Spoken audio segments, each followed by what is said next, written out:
நல்ல action block மாட்டிருது. Full enjoyment தான்.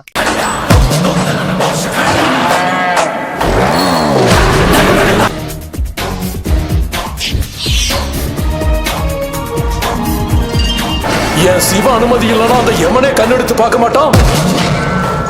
நீ பாக்குறியா?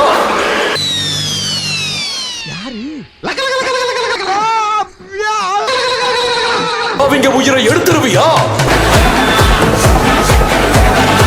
கேண்டீன்ல கால் மிதிக்கு போட்ட கோணி எடுத்து மண்டைக்கு மேல தொப்பி மாதிரி தச்சு போட்டுக்கிட்டு மார்வாடி கல்யாணத்துல குதிரை வண்டி ஓட்டுற மாதிரி இருந்துகிட்டு காஷ்மீர் டெரரிஸ்ட் மாதிரி சவால் விடுறியா?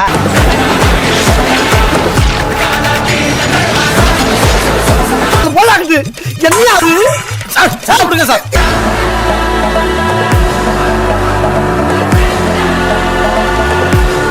வேதம் படிச்ச சரம யுத்தத்துல இறங்கிடுச்சு. இவன் ஒருத்தன்டா சிரிப்பு காமிச்சு. எனக்கு பிறந்த நாள். ஐயோ, பிறந்த நாளா? எவ்வளவு சந்தோஷமா இருக்கு தெரியுமா?